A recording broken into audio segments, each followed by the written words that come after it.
Bonjour tout le monde. Alors, aujourd'hui, comme d'habitude, je vous fais la petite lecture de l'évangile tel qu'il m'a été révélé de Maria Voltarta. Donc, je vous rappelle que Maria Voltarta est une mystique italienne qui a reçu des visions de la vie de la naissance de Marie jusqu'au décès de Jésus. Il y a exactement 10 tomes. Les visions étaient dans le désordre parce que c'était une grande souffrance, donc il y avait des visions pour apaiser l'âme de Maria et d'autres pour qui l'exaltaient. Donc il y a 10 tomes. Les éditeurs les ont remis dans l'ordre. Elle reçoit les visions pendant la Seconde Guerre mondiale. Pendant la Seconde Guerre mondiale. Et donc, elle les met dans l'ordre. Alors, je retrouve plus la page. Ah oui, c'est celle-là où je voulais la lire aujourd'hui avec vous. Aujourd'hui, je vais vous lire certainement 2 chapitres. Un avec l'instruction à les disciples près de la maison de Nazareth et un avec la Vierge Marie. Donc, la vision date du 30 janvier 1945. Bonjour tout le monde. De nouveau, Jésus instruit les siens, qu'il a amenés à l'ombre d'un énorme noyer qui domine le jardin de Marie. Donc là, Jésus est arrivé chez sa mère. Il a ses disciples avec lui et va les instruire. Qui domine le jardin de Marie et étend ses branches tout le long de celui-ci. La journée est sombre et l'orage menace. Peut-être est-ce pour cela que Jésus ne s'éloigne pas beaucoup de la maison. Marie va et vient de la maison au jardin, et à chaque fois, elle lève la tête et sourit à son Jésus, assis sur l'herbe près du tronc, entouré de ses disciples. Jésus dit : « Je vous ai annoncé hier ce qui avait provoqué une parole imprudente, qui servirait d'enseignement aujourd'hui. Voici l'instruction.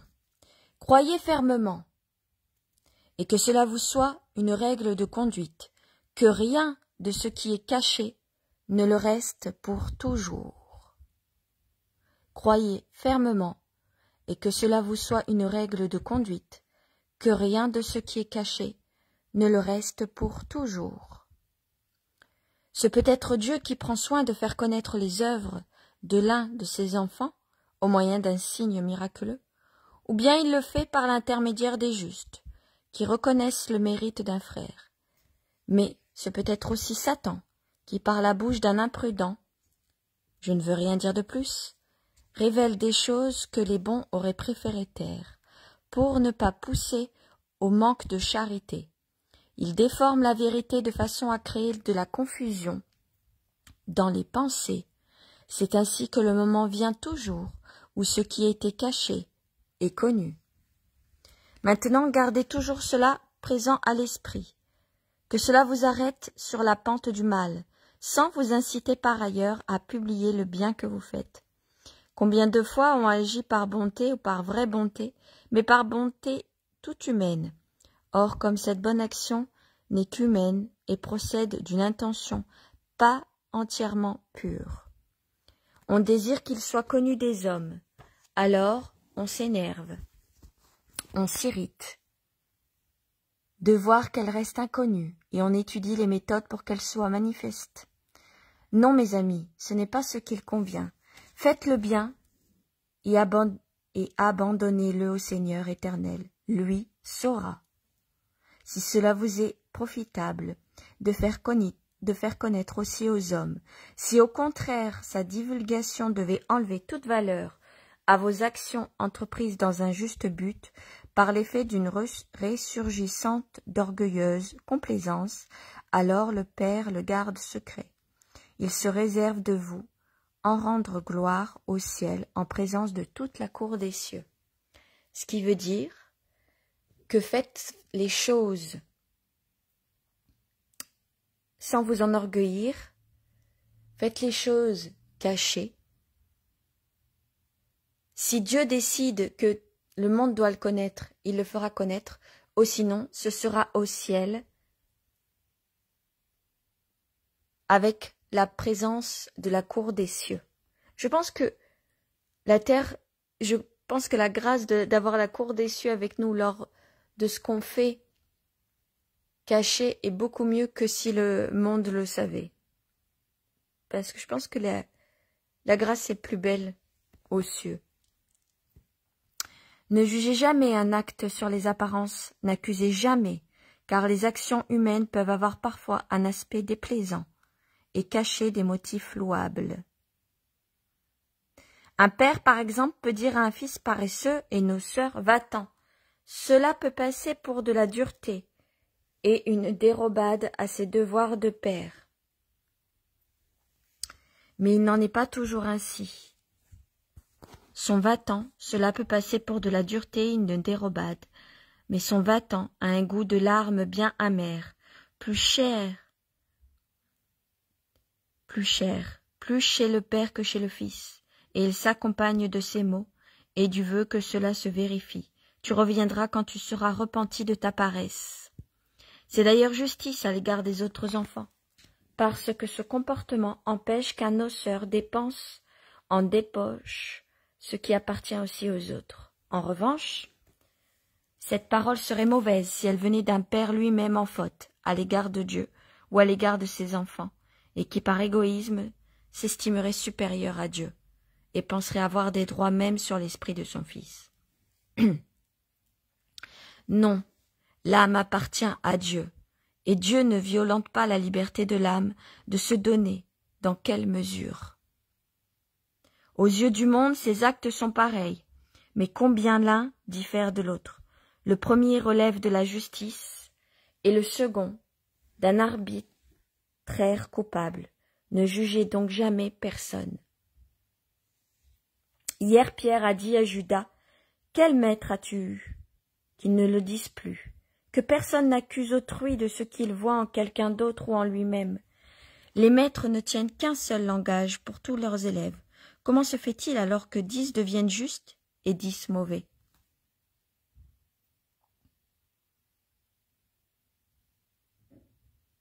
C'est parce que chacun y ajoute du sien, de ce qu'il a dans le cœur, et c'est cela qui incline vers le bien ou vers le mal.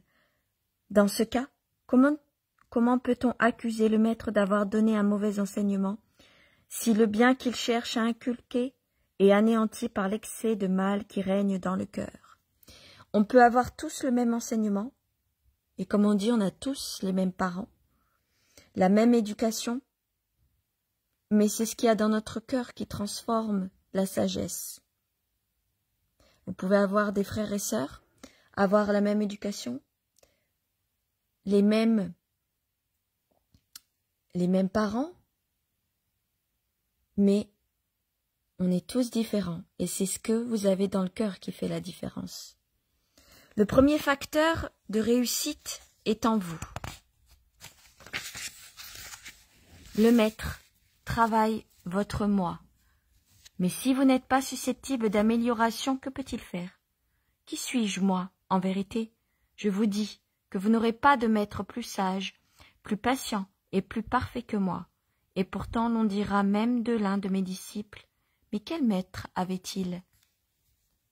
Ne vous laissez jamais dominer dans vos jugements par des motifs personnels. Hier, Judas, par un amour exagéré de sa région, a estimé voir en moi une injustice envers elle. L'homme est souvent influencé par ces éléments impondérables que sont l'amour de la patrie ou d'une idée, et il dévie de son but, comme un allition désorienté. Le but, c'est Dieu. Voyez tout en Dieu pour y voir clair. Ne placez rien et surtout pas vous-même au-dessus de Dieu. Et s'il arrive que quelqu'un se trompe aux pierres, à vous tous, ne soyez pas intransigeants. L'erreur de l'autre qui vous choque tant, est-il bien sûr que vous ne l'avez jamais faite? En êtes-vous bien certain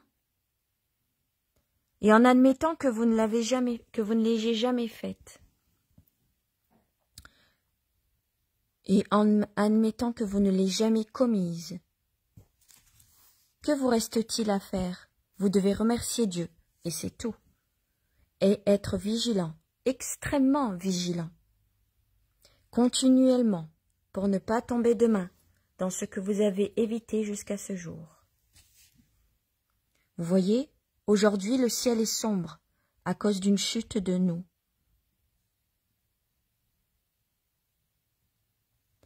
À cause d'une chute de grêle imminente. En observant le ciel, nous nous sommes dit, nous ne nous éloignons pas de la maison.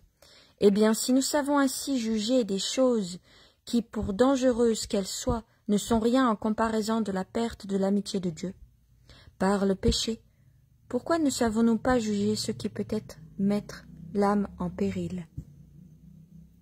Voyez ma mère.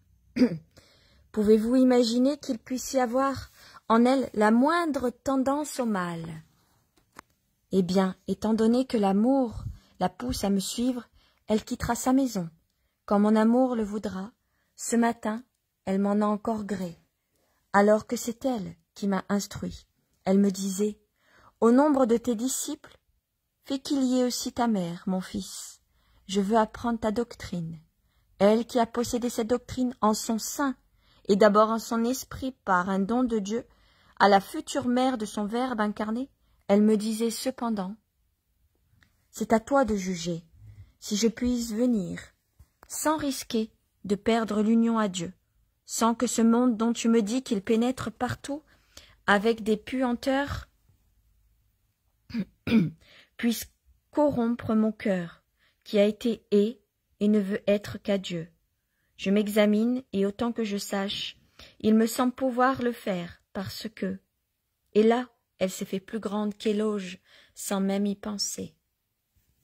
Parce que je ne trouve pas de différence entre la paix candide de l'époque où j'étais une fleur du temple et celle que je possède en moi. Maintenant que cela fait plus de 30 ans que je suis la maîtresse de la maison. Mais je suis une indigne servante qui connaît mal et juge mal encore des choses de l'esprit. Toi tu es le Verbe, la sagesse, la lumière. Et tu peux être lumière pour ta pauvre maman, qui accepte de ne plus te voir plutôt que de n'être pas agréable au Seigneur. Et moi, j'ai dû lui dire, le cœur tremblant d'admiration, « Maman, je te l'affirme, ce n'est pas le monde qui pourra te corrompre, mais c'est lui qui sera embaumé par toi. » Ma mère, vous l'entendez, a su voir les dangers de la vie au milieu du monde. Même pour elle, ce sont des dangers, mais pour elle et vous hommes, vous ne les voyez pas. Ah, vraiment, Satan est aux aguets. Seuls les vigilants seront victorieux. Et les autres? Vous vous interrogerez sur les autres? Pour les autres, ce qui est écrit sera. Qu'est-ce qui est écrit, maître? Caïn se jeta sur Abel et le tua. Le Seigneur demanda à Caïn, « Où es-tu, mon frère? Où est ton frère? Qu'en as-tu fait? La voix de son sang crie vers moi. Voici, tu seras maudit sur toute la terre qui a connu le goût du sang humain, par la main d'un frère qui a ouvert les veines de son frère, et à jamais plus cette horrible soif de la terre pour le sang humain ne cessera. La terre empoisonnée par ce sang sera pour toi stérile. »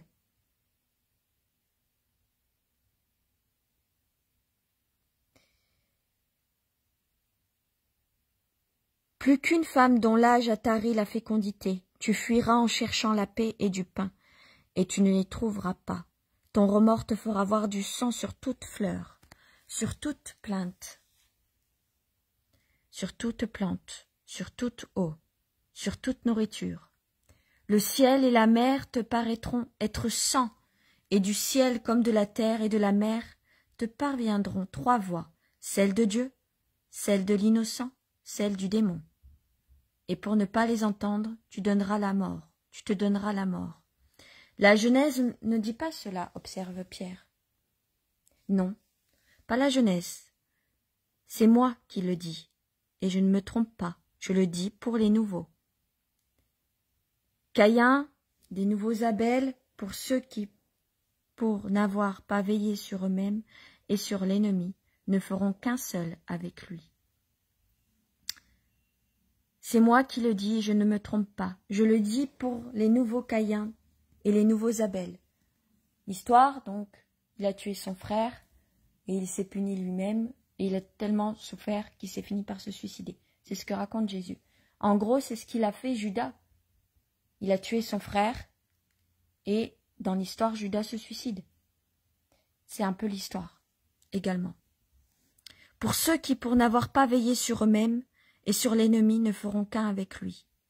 C'est-à-dire, toutes vos actions et vos pensées, dans la spiritualité, les pensées, les actions et tout ce que vous faites doit être sans cesse surveillé pour ne pas que Satan ait un pouvoir sur vous et la moindre faille à vous faire tomber.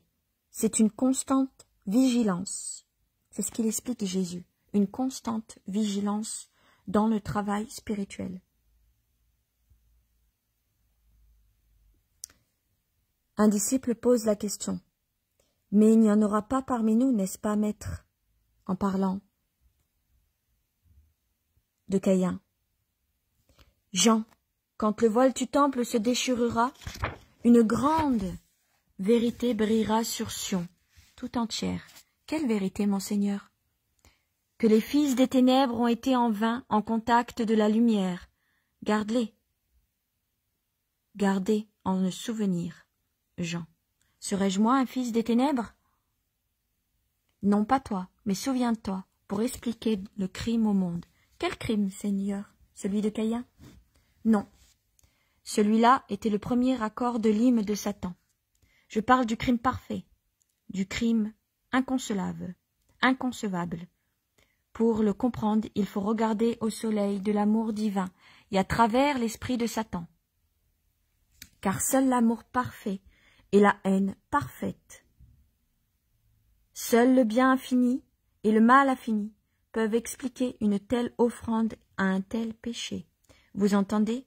On dirait que Satan écoute et hurle son désir de l'accomplir. Partons avant que le nuage n'éclate et en éclaire une grêle. Et ils descendent en courant, bondissant et sautant dans le jardin de Marie, pendant que la tempête se déchaîne avec violence. J'aime bien ce qu'il dit. Il parle de la trahison de Judas et le fait qu'il Jésus va être crucifié. Et du coup, les gens demandent si c'est le premier, si ce crime-là est celui de Caïn. Et Jésus, il dit bien, celui-là était le premier de l'hymne de Satan.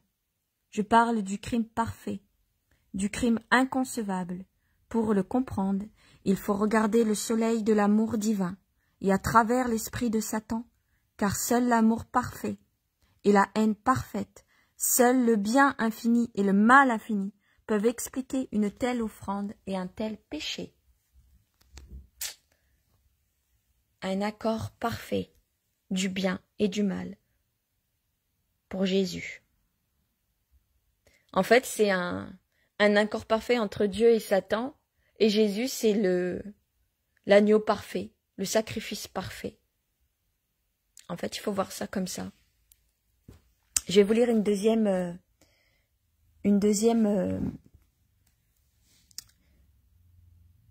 leçon.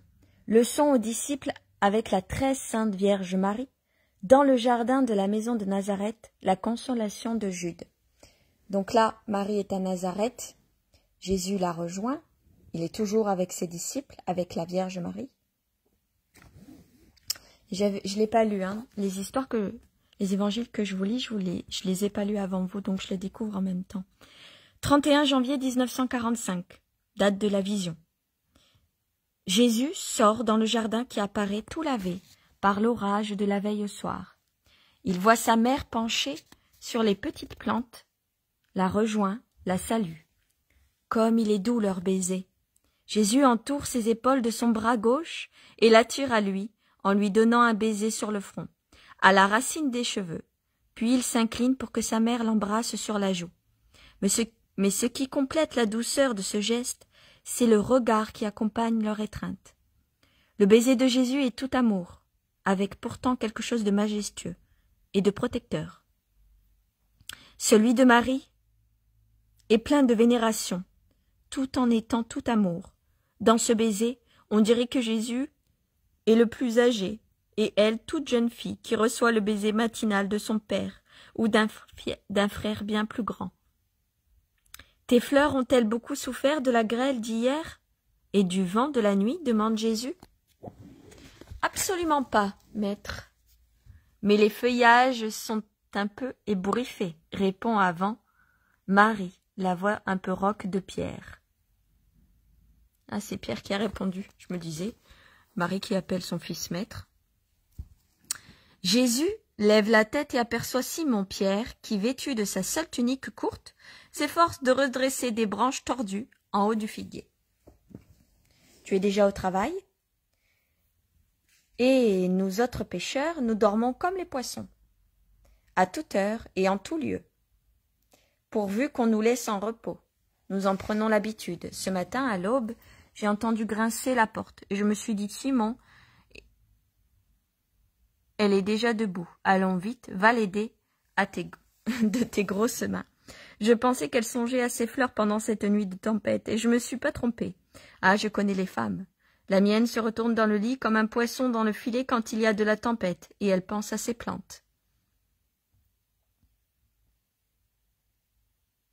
La pauvre, je lui ai dit parfois, je parie que tu t'agites moins quand ton Simon bourlingue sur le lac.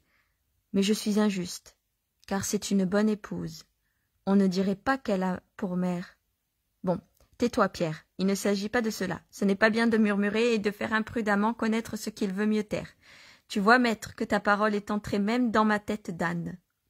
Jésus répond en riant. Tu dis tout toi-même, je n'ai plus qu'à approuver et admirer ta science du jardinier. Il a déjà rattaché tous les sarments qui s'étaient défaits, note Marie.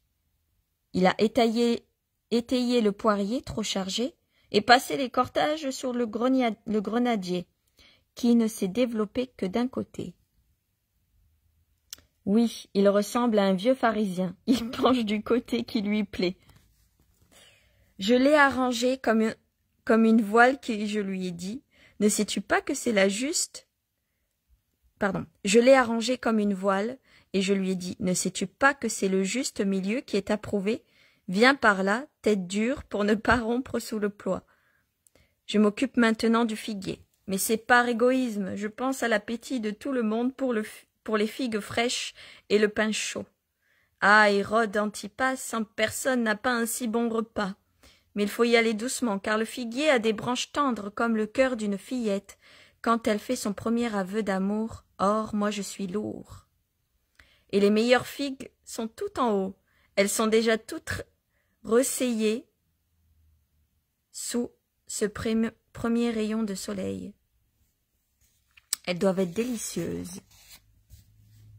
Et mon garçon, ne te contente pas de me regarder, réveille-toi, passe-moi ce panier. Jean qui sort de l'atelier, obéit et grimpe lui aussi sur le gros figuier. Quand les deux pêcheurs en redescendent, Simon le Zélote, Joseph et Judas sont eux aussi sortis de l'atelier.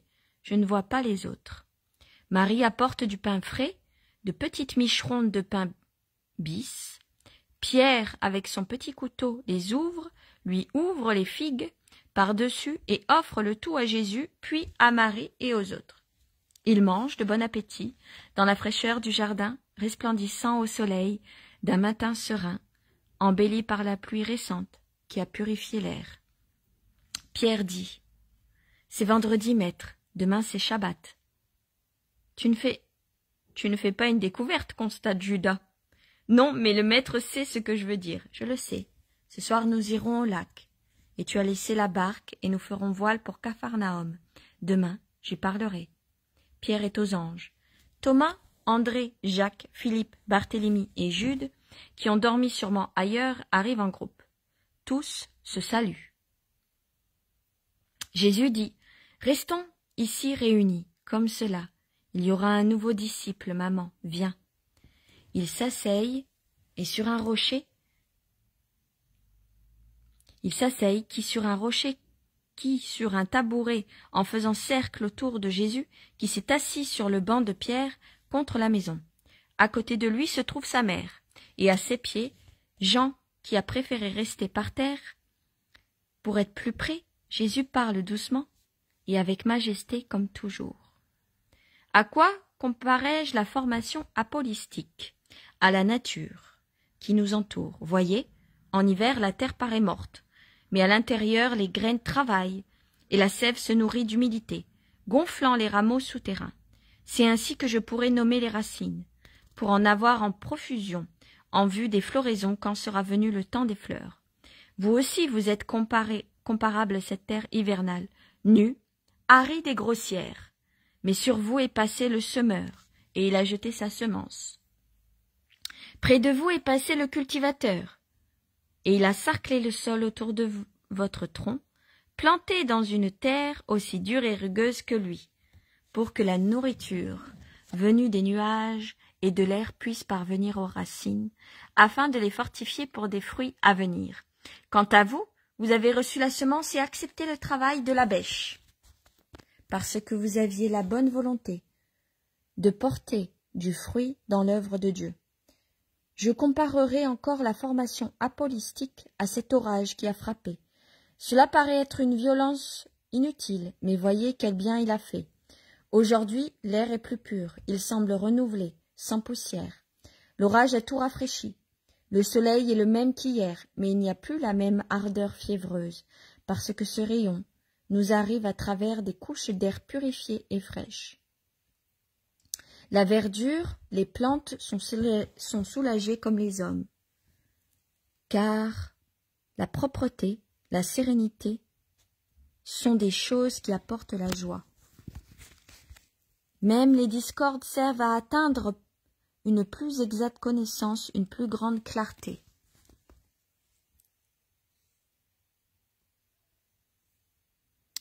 Autrement, elle ne serait pas méchanceté. Or, que sont les discordes sinon des orages provoqués par des nuages de différentes espèces? Et ces nuages ne s'accumulent-ils pas insensiblement dans les cœurs par les mauvaises humeurs inutiles, de petites jalousies, des orgueils ombrageux? Puis vient le vent de la grâce qui les rassemble pour qu'ils se déchargent de toutes ces sombres humeurs et les ramène à la sérénité. La formation apostolique est encore semblable au travail que Pierre accomplissait ce matin pour faire plaisir à ma mère. Redresser, rattacher, étayer ou délier, selon les tendances des besoins, pour faire de vous des forts au service de Dieu. Il faut redresser les idées fausses, maîtriser les excès charnels, soutenir les faiblesses, aux besoins modérés des penchants, libérer les servitudes et des timidités. Vous devez être libres et forts comme des aigles qui abandonnent la cime où ils sont nés pour ne penser qu'à voler toujours plus haut. Le service de Dieu, c'est le vol. La cime, ce sont les affections. L'un de vous aujourd'hui est triste parce que son père voit venir la mort. Qui plus est, le cœur fermé à la vérité et à son fils qui la suit, plus que fermé d'ailleurs hostile. Encore ne lui a-t-il pas dit l'injuste, va-t'en, dont je parlais hier, en se proclamant lui-même supérieur à Dieu. Mais son cœur serré et ses lèvres closes ne sont même pas capables de dire encore. Suis la voix qui t'appelle. Je ne prétendrai pas, moi, qui vous parle, et son fils pas davantage, voir s'ouvrir ses lèvres pour dire « Viens », et qu'avec toi vienne le Maître, et que Dieu soit béni pour s'être choisi un serviteur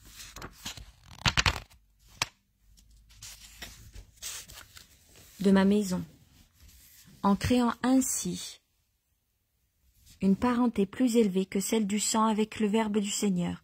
Mais moi, pour son bien, et son Fils pour des raisons encore plus complexes, nous souhaiterions au moins entendre de lui des paroles qui ne soient plus hostiles, mais qui ne pleurent pas, ce Fils, qu'il sache qu'il n'y a en moi ni rancœur, ni mépris à l'égard de son Père, mais seulement de la pitié. Je suis venu et j'ai attendu, tout en sachant l'inutilité de cette attente, pour qu'un jour son fils me dise pas Ah, pourquoi n'es-tu pas venu? Je suis venu le persuader que tout est inutile quand le cœur se ferme avec animosité. Je suis venu aussi réconforter la bonne personne qui souffre de cette scission dans la famille, comme sous l'effet d'un couteau qui sépare les faisceaux des fibres. Mais que ce fils aussi bien que cette bonne mère soit persuadée que moi, je ne réponds pas au ressentiment par le ressentiment. Je respecte l'honnêteté d'un croyant âgé, qui est fidèle malgré la déviation de sa foi, au point où on en est resté sa religion jusqu'à aujourd'hui. Il y a tant comme lui en Israël, c'est pour cela que je vous dis, je serai mieux reçu par les païens que par les fils d'Abraham. L'humanité a corrompu l'idée du Sauveur et en a abaissé la royauté surnaturelle à une pauvre idée de souveraineté humaine. Il me faut fendre la dure écorce du judaïsme, pénétrer, blesser, arriver au fond et porter là où est l'âme du judaïsme, la fécondation de la loi nouvelle. Ah, il est vrai qu'Israël a poussé autour du noyau vital de la loi de Sinaï, est devenu semblable à un fruit monstrueux, dont la pulpe accouche toujours plus fibreuse et plus dure, protégée à l'extérieur par une carapace, résistance à toute pénétration, empêchant même la sortie du germe. Et pourtant, l'Éternel juge le moment venu de créer le nouvel arbre de la foi. Ô Dieu, un et trine. Moi, pour permettre la volonté de Dieu de s'accomplir, et au judaïsme de devenir le christianisme, je dois entailler, percer, pénétrer, aller jusqu'au noyau, et le réchauffer de mon amour, pour qu'il se réveille et se gonfle, germe, croise continuellement, et devienne l'arbre puissant du christianisme. Cette religion parfaite, éternelle, divine est en vérité, je vous dis, que le judaïsme ne se laissera percer que dans la proportion de 1%. Voilà pourquoi je ne considère pas comme réprouvé cet Israélite qui ne veut pas de moi et qui ne voudra pas me donner son fils. Aussi je dis au fils, ne pleure pas pour la chair et le sang qui souffrent de se voir repoussés par la chair et le sang qui les engendrerait. Je lui dis encore, ne pleure pas non plus pour l'esprit. Ta souffrance œuvre plus que tout au profit de l'âme, du tien et du sien, de ce Père qui est le tien et ne comprend ni ne voit. J'ajoute même, ne fais pas de scrupule d'appartenir plus à Dieu qu'à ton Père. Et à tous, je vous dis, Dieu est plus que votre Père, que votre mère, que votre frère. Je ne suis pas venu pour unir la chair et le sang à la manière terrestre, mais d'une manière spirituelle et céleste. Aussi, me faut-il séparer ce qui est chair et sang pour prendre avec moi les âmes capables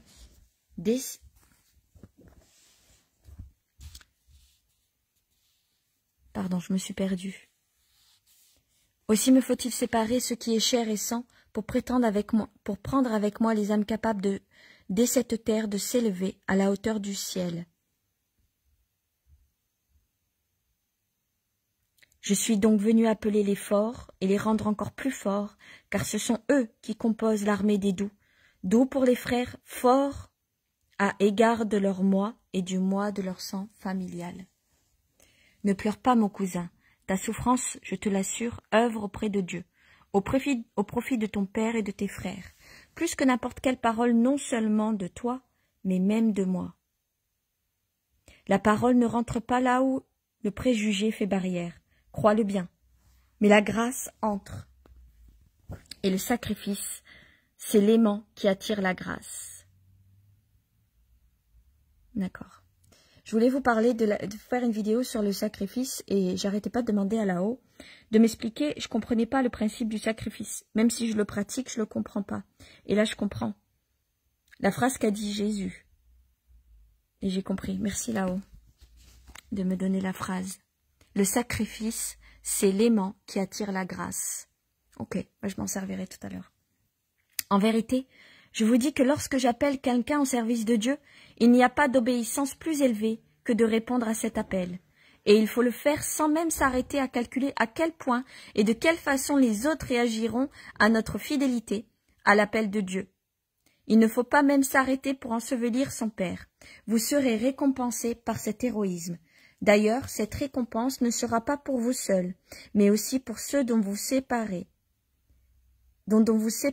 avec un cri qui vient du cœur, pour ceux dont la parole vous frappe, souvent plus durement qu'une gifle, parce qu'ils vous accusent d'être des fils ingrats, et vous maudissent dans leur égoïsme, comme si vous étiez des rebelles. Non, vous êtes loin d'être des rebelles.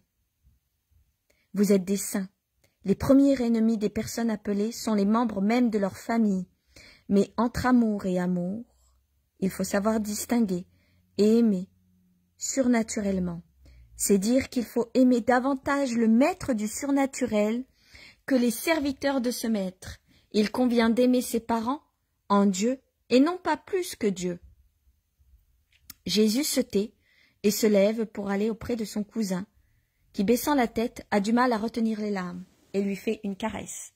Son cousin, c'est Jude. Son cousin, c'est Jude. Donc je rappelle, Jude qui est le cousin de Jésus, qui est le fils de Marie d'Alphée.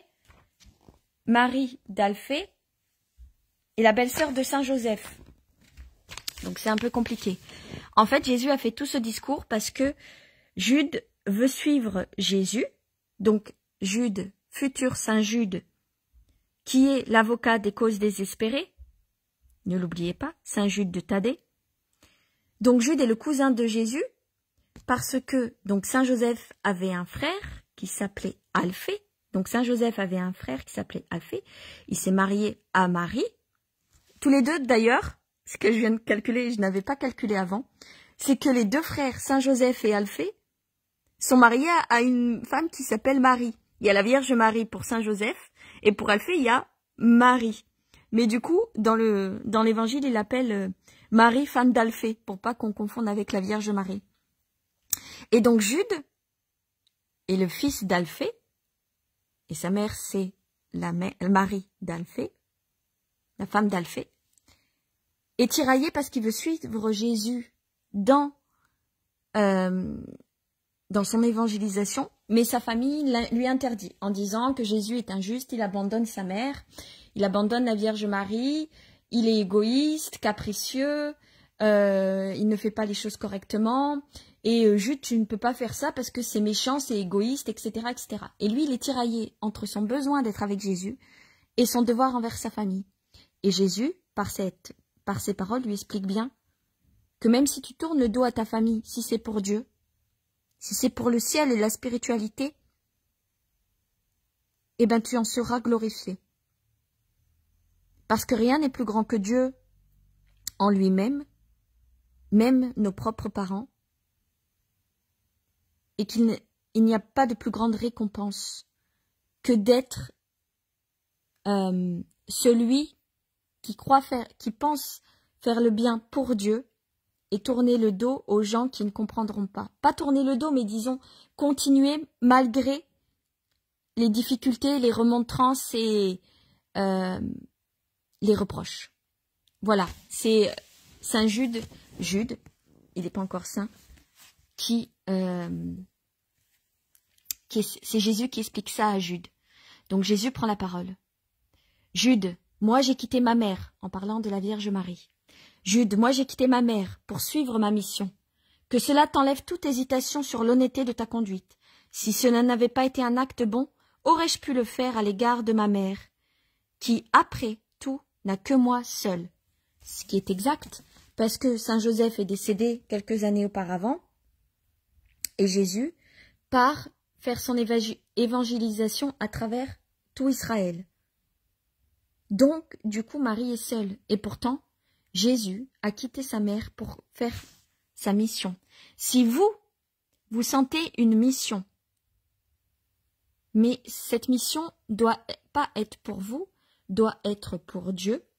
Il faut bien comprendre que vous êtes au service du ciel, au service de Dieu, au service de la lumière. Si cette mission vous fait mettre à dos votre famille, vos amis, parce qu'ils ne comprennent pas, eh bien il faut quand même continuer. C'est la bonne chose à faire. Mais par contre, si cette mission vous éloigne de Dieu et de la lumière et des êtres spirituels et de la spiritualité, c'est que vous n'êtes pas sur le bon chemin. C'est aussi simple que ça. Cette mission ne doit pas vous enorgueillir. Cette mission doit vous apporter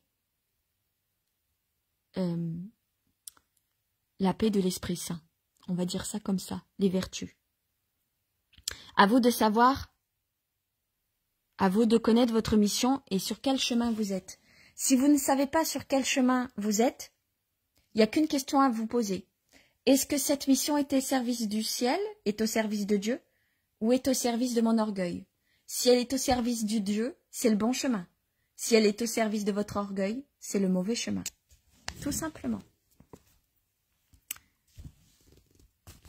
Jude passe sur son visage la main de Jésus et acquiesce d'un signe de tête. Mais il n'arrive pas à parler. Allons-y, nous deux, tout seuls, comme lorsque nous étions enfants, quand Alphée me considérait comme le jeune garçon le plus sensé de Nazareth. Et maintenant, Alphée le considère comme le garçon le plus fou de Nazareth. Allons porter à ce vieil homme ces belles grappes de raisin doré, qu'il ne croit pas que je le délaisse et que je lui suis hostile. À ta mère aussi, comme à Jacques, cela fera plaisir. Je lui dirai que demain, je serai à Capharnaüm, et que son fils est tout à lui. Tu sais, les vieillards sont comme des enfants. Ils sont jaloux.